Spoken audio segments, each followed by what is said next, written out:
వి gold trusted gold buyers మీరు తాకట్టు పెట్టిన బంగారాన్ని విడిపించి ఈ రోజు ఉన్న మార్కెట్ ధరకు కొనబడను.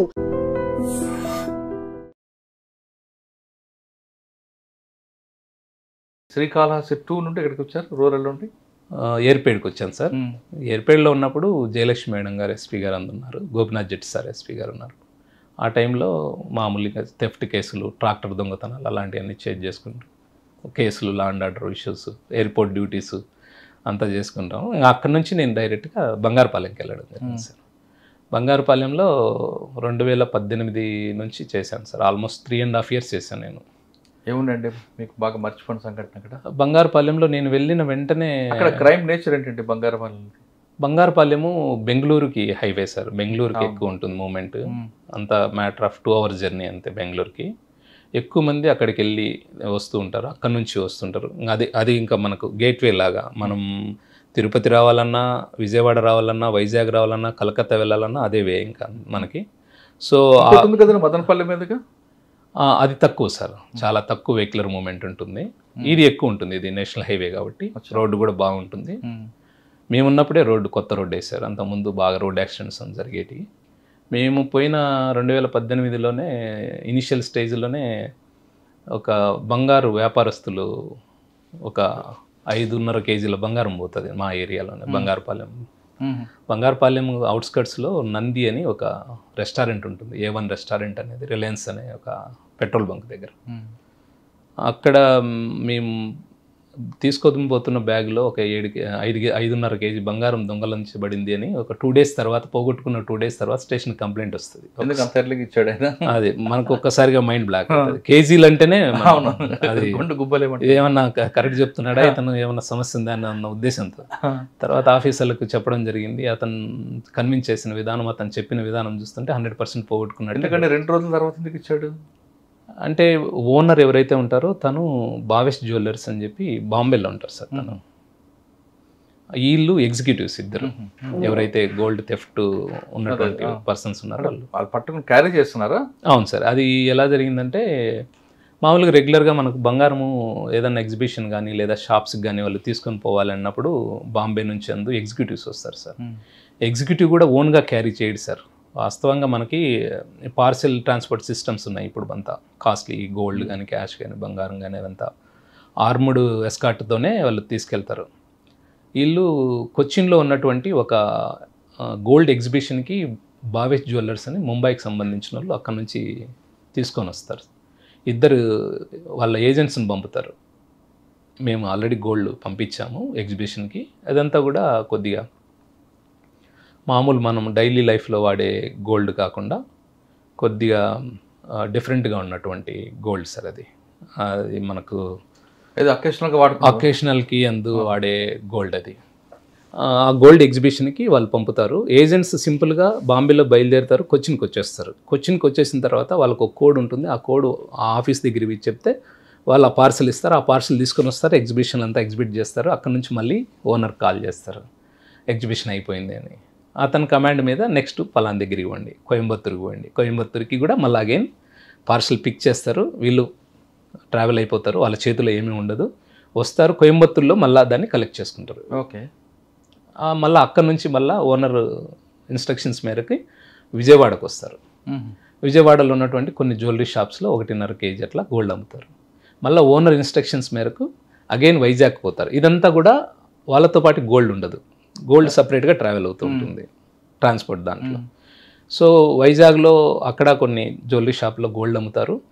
ఆ గోల్డ్ అమ్మేటప్పుడు అక్కడ నుంచి వాళ్ళు అగైన్ మళ్ళీ అతనితో కాంటాక్ట్ అయితే కంపెనీ అతనితో ఓనరు, మీరు బెంగళూరుకి వచ్చేయండి, ఆ గోల్డ్ తీసుకొని ఉంటాడు. అక్కడ మిస్టేక్ జరుగుతుంది.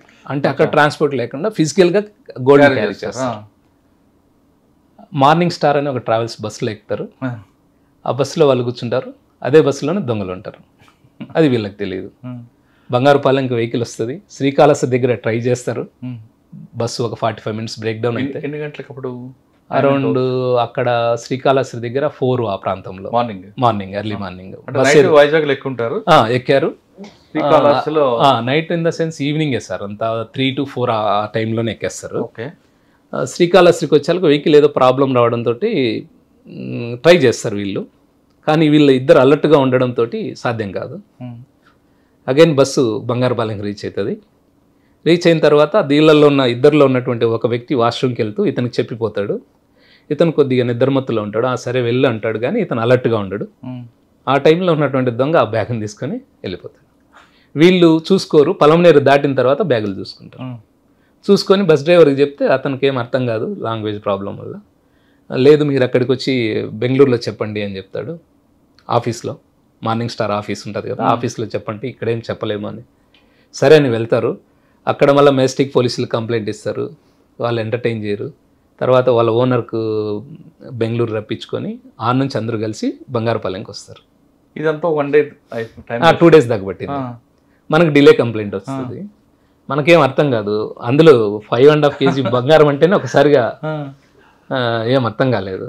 మళ్ళీ అప్పుడు ఉన్నటువంటి మా సిఐ గారికి, డిఎస్పీకి, ఎస్బీ డిఎస్పీ సార్కి అందరికి చెప్పడంతో సరే అని ఎవరండి? గోపనాథ్ జెట్టి గారా? విక్రాంత్ పాటిల్ సార్ ఇప్పుడు ఉన్నారు కదా, సార్ ఉన్నారు. సార్ కూడా వచ్చారు సీన్కి. తర్వాత ఇంకా మేము అక్కడ ఉన్నటువంటి సీసీ కెమెరాలను బాగా వర్కౌట్ చేసి మేము చూస్తే ఒక పర్సన్ బ్యాగ్ ఎత్తుకొని పరిగెత్తుకుంటూ పోతూ ఒక దగ్గర ఉన్నటువంటి ఒక స్కార్పియో వెహికల్ ఎక్కేది మాత్రం కనపడుతుంది. ఇక్కడ బంగారుపాలెం CCTV అంటే ఈ బస్సుకి దానికి ఒక 500 మీటర్ల దూరంలో ఇంకొక వెహికల్ పార్క్ అవుతుంది. ఇది హోటల్ దగ్గర ఉంటుంది. కార్ వచ్చేసి రోడ్డు మీద ఉంటుంది, ఒక చింత చెట్టు కింద. దీంట్లో ఉన్నటువంటి ఒక పర్సన్ ఒక బ్యాగ్ని ఇట్లా పట్టుకొని పరిగెత్తుకుంటూ వెళ్ళి కార్ ఎక్కేది సీసీ కెమెరాలో మనకు పెట్రోల్ బంక్లో ఉన్న ఒక సీసీ కెమెరాలో క్యాప్చర్ అయింది. అంతా మనకు అప్పుడంతా మెగాపిక్సెల్ కెమెరాస్ లేవు కాబట్టి కొద్ది VGA కెమెరాస్ ద్వారా తక్కువగా ఉంది. అది అంత క్లారిటీ లేదు. ఫేస్ అంతా ఐడెంటిఫై చేయడం కానీ, వెహికల్ను ఐడెంటిఫై చేయడం కానీ. బండి మూమెంట్ చూస్తే స్కార్పియో లాగా. దాని తర్వాత దాన్ని ఇంకా సీసీ కెమెరాలు డెవలప్ చేసుకుంటూ కొన్ని వందల గంటల సీసీ కెమెరాలని చెక్ చేసుకుంటూ, అప్పుడు మనకు ఈ కెమెరాస్ ఉండేవి సార్, మ్యాట్రిక్స్ కెమెరాస్ అని ఏపీ అంతా ఉండేవి 2018. ఆ కెమెరాస్ని పట్టుకొని చిత్తూరు కలెక్టర్ గారి ఆధ్వర్యంలో ఆఫీస్లో ఉంటుంది అక్కడ కమాండ్ కంట్రోల్ లాగా. అక్కడ కూర్చొని మేము వెహికల్ని అప్ టు కర్నూలు దాకా ఒక 2 hours చెక్ చేసుకుంటాం. అంటే నెక్స్ట్ కెమెరా అట్లా చూసుకుంటూ వచ్చేస్తాం. ఓకే, థెఫ్ట్ అయింది, వెహికల్ వెళ్ళిపోయింది అని. దాని మీద ఒక టీమ్స్ అన్ని ఎస్పీ గారు ఫామ్ చేయడం. దాంట్లో ఒక 15 రోజులలోనే ఇంటాక్ట్ గోల్డ్ని తీసుకొని వచ్చాం సార్. ఎక్కడ దొరికిందండి ఇది? ఇది మేము పూణేలో జిజోరి అని ఒక ప్లేస్ ఉంది సార్. జిజోరి అని ఒక శివాలయం, మనకు శ్రీకాళహస్తి గుడి ఏ విధంగా ఉందో అలాంటి ఒక శివాలయం ఉంటుంది. ఆ దొంగతనం చేసిన దొంగలు ఆ దేవుని దగ్గరికి వెళ్తారు.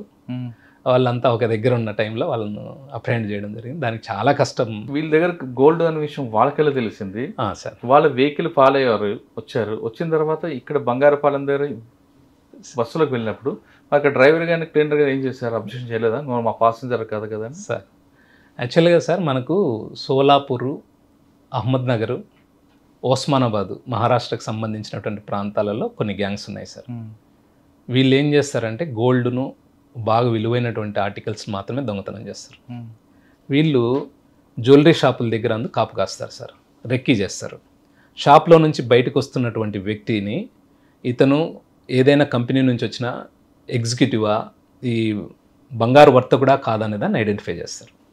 ఐడెంటిఫై చేసి ఒక సింహం మాదిరి వేటాడతారు. ఒక లేడీని ఒక సింహం ఎట్లయితే, మా పర్టికులర్ కేసులో వైజాగ్లో ఒక జ్యువెలరీ షాపు వేరే జ్యువెలరీ షాప్లో నుంచి వాళ్ళు బయటకు వస్తుంటే ఈ ఇద్దరు వ్యక్తులు ఎవరైతే బంగారు వర్తకులు ఉన్నారో వాళ్ళు వస్తూ ఉంటే వాళ్ళను చూసి వీళ్ళిద్దరు దగ్గర ఆ గోల్డ్ బ్యాగ్లో ఎంత చూసి డివైడర్లు క్రాస్ చేస్తూ వస్తున్నారు. సీసీ కెమెరా మేము చూస్తే ఒక సింహం లాగా అట్లా వచ్చి వీళ్ళని వెంటనే ఫాలో అవుతూ వీళ్ళు వచ్చి ఒక రమా అనే ఒక థియేటర్ దగ్గర వచ్చి మార్నింగ్ స్టార్ ట్రావెల్స్ ఆఫీస్లో ఏదైతే మనం టికెట్లు కొన్ని దగ్గరలో అమ్ముతారు సార్, ట్రావెల్స్ అక్కడ వీళ్ళు 2 టికెట్లు కొన్ని వెనకనే వీళ్ళు వచ్చి ఇంకో 2 టికెట్లు కొంటారు. సో వెనక వెహికల్లో సభ్యులు ఉన్నారు, ముందు ఇద్దరు గోల్డ్ వాళ్ళు ఎవరైతే మర్చెంట్స్ ఉన్నారో వాళ్ళు ఉన్నారు, బ్యాక్ 2 దొంగలు ఉన్నారు. అదును కోసం వెయిట్ చేస్తున్నారు, కమ్యూనికేషన్లో ఉన్నారు. అంటే ఆ బస్సు స్కార్పియో ఒక 1/2 kilometer 200 meters డిస్టెన్స్లో స్కార్పియో మూవింగ్లోనే ఉంటుంది. అంటే బస్సులో వీళ్ళు వెనక్కి వీళ్ళు కూర్చున్నారు అంతే. అవకాశం కోసం చూస్తూ ఉంటారు, ఎక్కడ అవకాశం వస్తుందో అక్కడ తీసుకుంటారు. ఇది మన దగ్గరే కాదు, విజయవాడలో కూడా జరిగింది ఇది. కరెక్టే. కానీ వీడి దగ్గర గోల్డ్ ఉన్న విషయం ఎలా తెలిసిందని వాళ్ళు ఐడెంటిఫై చేస్తారు సార్. ఆ పర్టికులర్ ఏదైతే మనం మాట్లాడుకున్న గ్యాంగ్ ఉందో మహారాష్ట్రకు సంబంధించిన గ్యాంగ్ వాళ్ళు ఐడెంటిఫై చేస్తారు. పొలంలో ఏదో ఇక్కడ మన బంగారపాలెం బస్సు ఆగింది. అవును సార్. వీళ్ళు పాసెంజర్లే కాబట్టి ఎక్కారు. ప్యాసింజర్లే ఆల్రెడీ టికెట్ తీసుకుని ఉన్నారు. ప్యాసింజర్లే టికెట్ తీసుకుని ఉన్నారు, డౌట్ రాదు. ఎక్కారు, అతని కోసం చూశారు. ఇతను కొద్దిగా మత్తుగా ఉన్నాడు. తెల్లవారుజామున నైట్ అంతా మేల్కొని ఉన్నారు కాబట్టి ఛాన్స్ దొరకలేదు నైట్ కాళహస్తిలో కానీ బ్రేక్ డౌన్ అయిన దగ్గర కూడా. ఎక్కడైతే ఇతను కొద్దిగా ఏమారాడో ఆ టైంలో బ్యాగ్ తీసుకున్నారు, వెళ్ళిపోయారు. ఈ ఇద్దరు మత్తులో నుంచి తేరుకునే లోపల బంగారపాలెంకి పలమనేరుకి ఒక 20 కిలోమీటర్లు మాత్రమే ఉంటుంది. పలమనేరు దగ్గర విన్న తర్వాత కొద్దిగా వీళ్ళ దగ్గర ఇంకో బ్యాగ్ ఉంది. బంగారం పోయిందని చెప్తే దీంట్లో ఇంకా దొంగలు ఉంటే ఏమన్నా ప్రాబ్లం అవుతుందన్న ఉద్దేశంతో వాడు డ్రైవర్కు కండక్టర్కి కూడా చెప్పరు వాళ్ళు. మా ఆర్టికల్స్ పోయినాయి, మా వస్తువు పోయింది, ఒకసారి వెండి అంటాడు, ఒకసారి వేరే వస్తువులు వినాయని చెప్తాడు. వాళ్ళకి అర్థం కాక ఏం చేస్తారంటే సరే నువ్వు ఏదన్నా ఉంటే బెంగళూరు హెడ్ ఆఫీస్లో మా మార్నింగ్ స్టార్ ఆఫీస్లో మాట్లాడుకొని అక్కడ కంప్లైంట్ చేసుకుందరండి అని తీసుకెళ్ళిపోతారు. సో వాళ్ళకి అర్థం కాదు. ఇంకా వస్తే వాళ్ళు వచ్చి మన దగ్గర డీల్ చేయలేక మళ్ళీ అతన్ని ఓనర్ని పిలిపించుకోవడం ఇదంతా చేస్తారు. ఇంకో బ్యాగ్లో కూడా బంగారం ఉంది. ఉంది. అదెంత ఉంది? అది ఒక 11 కేజీలు మిగులుతుంది అమ్మగా. పోయింది 5.5 కేజీ, ఇంకొక 5.5 కేజీ ఇంకో బ్యాగ్లో ఉంటుంది. సార్ మీరు అన్ని సీసీ యాంటిక్ జ్యువెలరీ సార్ ఇది. ఇందాక మనం మాట్లాడుకునేటప్పుడు యాంటిక్ జ్యువెలరీ ఒకటి ఉంటుంది. ఎలా ఉంటుందంటే లైక్ కాపర్ లాగా ఉంటుంది సార్ ఇది. అదేలేండి కలర్ చూడడానికి పేపర్ కలర్. అవును సార్, ట్రెడిషనల్ జ్యువెలరీ. అవును సార్. అవును సార్. ఇప్పుడు సీసీ కెమెరా ఫాలో అయింది కదా? అవును సార్. సీసీ కెమెరా లీడ్ వచ్చింది. అవును సార్. అంటే మీరు పూణే వరకు దాన్ని ఫాలో చేసుకుంటూ వెళ్ళారా? పూణే వరకు వెళ్ళలేకపోయాం సార్. కర్నూలు వెళ్ళిన తర్వాత మనకి ఇంకా రాలేదు. మళ్ళీ వాళ్ళు కొట్టి వాళ్ళు వెనక్కి వెళ్ళారా? వాళ్ళు వెళ్ళిపోయారు సార్. ఎటు వెళ్ళారు? టువర్డ్స్ సోలాపూర్ సైడ్ వెళ్ళారు. అంటే సోలాపూర్ అంటే ఇటు హైదరాబాద్ రూటే హైదరాబాద్ రూటే వెళ్ళారు. మెజారిటీ ఏం చేస్తారంటే టోల్ గేట్స్ అన్ని అవాయిడ్ చేసుకుంటూ కొద్దిగా నెంబర్ ప్లేట్లు మార్చుకుంటూ పోతారు. మనకు వచ్చిన క్లూ, ప్రధానమైన క్లూ ఏంటంటే ఆ స్కార్పియో వెనకన రెజ్లర్ ఉంటాడు కదా సార్, కుస్తీ వీరుడు. ఆ కుస్తీ వీరుని ఒక స్టిక్కర్ ఉంటుంది. ఆ స్టిక్కర్ ని లాగేయడం వల్ల ఒక ఇంప్రెషన్ అట్లే ఉంది. ఆ స్టిక్కరే మమ్మల్ని కాపాడింది. ఆ స్టిక్కర్ పట్టుకొని వెళ్తాం మేము. ఆ స్టిక్కర్ పట్టుకొని వెళ్ళిన తర్వాత మాకు విజయవాడ పోలీసులు అప్పటికే అంటే మా దానికంటే ముందు జరగడం, అక్కడ మా బ్యాచ్మేట్ ఆఫీసర్ ఉండడం, వాళ్ళతో ఇంటరాక్ట్ అవ్వడం, వాళ్ళు కొన్ని నెంబర్లు ఇవ్వడం, ఆ కైండ్ ఆఫ్ నేరాలు చేసి ఏమో క్రిమినల్స్ని అందరిని ఎగ్జామిన్ చేసుకోవడం, ఇదంతా చేసుకున్న తర్వాత మేము ఒక నెంబర్ను ఏదో రావడం, ఆ నెంబర్ను పట్టుకుంటే ఆ నెంబర్ జుజోరి అని ఒక ఏరియాలో పూణే రూరల్ జిల్లాలో ఉంది. ఒక టీం ఏమో ఉస్మానాబాద్లో ఉన్నాము, ఒక టీం ఏమో పూణేలో ఉన్నాము. 4 దిక్కులు ఉన్నాం. 4 ప్లేస్లోకి వచ్చాం. అందరూ ఆ ప్లేస్కి వచ్చేసాం. జిజోరి అని ఏదైతే టౌన్ ఉందో ఆ టౌన్కి వచ్చేసాం. టౌన్కి వచ్చాం. 200 లాడ్జీలు ఉన్నాయి. అప్పుడు ఇప్పటి మాదిరి ఎగ్జాక్ట్ లొకేషన్స్ వచ్చే పరిస్థితి కాదు. కైండ్ ఆఫ్ లొకేషన్స్ టైప్స్ ఉంటాయి. ఇంకా దాన్ని వెరిఫై చేస్తున్నాం. అందులో ఒక టవర్ అనేది ఒక 3 to 5 కిలోమీటర్స్ రేడియస్ వరకు మనకి సిగ్నల్స్ని పాస్ చేస్తూ ఉంటుంది కాబట్టి ఎగ్జాక్ట్గా అంత అజిముతులు ఇదంతా ఇష్యూస్ ఉంటాయి. సో అక్కడ ఉన్నటువంటి అన్ని లాడ్జ్ల దగ్గర ఉన్నటువంటి వెహికల్స్ను పార్కింగ్ లాట్ని చెక్ చేస్తున్నాం. అరౌండ్ 5:30 ఆ ప్రాంతానికి వెహికల్ కనపడింది, మా వెహికల్ ఒక లాడ్జ్ దగ్గర. ఇంకంతే అగైన్ మళ్ళీ కడపలో ఒక చల్లని బ్రీచ్ పని అయింది మనకి అని. వెహికల్ ఉంది కానీ వాడు ఉండడు కదా అంటే ధైర్యం సార్, వెహికల్ దొరికింది. ఫర్దర్ క్లూ ఉంటుంది కదా, నెక్స్ట్ స్టెప్ వేయడానికన్నా అట్లీస్ట్ హ్యాపీ అనిపించింది. మళ్ళీ వాడు వెహికల్ దగ్గరకు వచ్చాడా? మేము వెళ్ళాం సార్. వెళ్ళి రిసెప్షనిస్ట్ అడిగితే 8 మంది ఉన్నారు సార్ అని చెప్పాడు. 8 మంది రూమ్ తీసుకున్నారు, ఒకే రూమ్ లోనే ఉన్నారు అని చెప్పాడు. సూపర్. అదే టైంకి కానిస్టేబుల్ పోతా ఉన్నారు, బీటోళ్ళు, ఆ జ్యూరిడిక్షనల్ వాళ్ళు. వాళ్ళకి ఈ విషయం చెప్పి ఇట్లా ఆంధ్ర పోలీస్ అంటే వాళ్ళు వెంటనే ఆఫీసర్ని పిలిపియడం. ఆ ఆఫీసర్ కూడా విత్ ఇన్ 5-10 మినిట్స్లో రావడం. అంత నైట్లో కూడా మాకు సపోర్ట్గా నిలబడడం, మేమందరం పోవడం, అక్కడ ఉన్న హోటల్ బాయ్ తోటి నాకు చేపించడం, వాళ్ళు ఓపెన్ చేయడం. 8 మంది. ఆ కేసులో ఇంటాక్ట్ గోల్డ్ రికవర్ అయింది. ఆ తర్వాత నేను అక్కడ నుంచి ట్రాన్స్ఫర్ అయినా ఆ కేసు ట్రయల్ టైంలో అటెండ్ అవ్వడం జరిగింది. సాక్షులందరినీ జాగ్రత్తగా విట్నెస్లు చేయించడం జరిగింది. 3 సంవత్సరాలు వాళ్ళకి జైలు శిక్ష పడడం జరిగింది. ఆ వెహికల్ కూడా సీజ్ అయిందా? అన్ని సీజ్ చేసాం సార్. వెహికల్ సీజ్ చేసాం, పర్సన్స్ అరెస్ట్ చేసాం అంతా. అప్పలనాయుడు సార్ ఎస్పీ సార్ ఉన్నప్పుడు, అప్పలనాయుడు సార్ ఉన్నప్పుడు కన్విక్షన్ పడింది. విక్రాంత్ పాటిల్ సార్ ఉన్నప్పుడు అఫెన్స్ జరగడం, రికవరీ జరగడం అంతా కూడా విక్రాంత్ పాటిల్. నాకు దాంట్లో సారుకు ఒక ఈ బెస్ట్ ఇన్వెస్టిగేటర్ అనే ఒక అవార్డు సార్ ఇచ్చేవాళ్ళు, నాకు ఇచ్చారు సార్. ఆ 3 years కన్విక్షన్ నేను ఈవెన్ నా పోలీస్ స్టేషన్ కాకపోయినా కోర్టుకు అటెండ్ అయ్యి అక్కడ ఉన్నటువంటి విట్నెస్లను అందరినీ జాగ్రత్తగా ఆ బస్ డ్రైవర్ల నుంచి అందరినీ మనం ఎగ్జామిన్ చేసి Witness పెట్టుకోవాలి. జాగ్రత్తగా చేసినాం కాబట్టి 3 సంవత్సరాలు జైలు శిక్ష పడింది. జైలు శిక్ష చూసారా తర్వాత ముందు ఏమైనా వాళ్ళకి పడ్డాయా? ఉంటుంది సార్ అది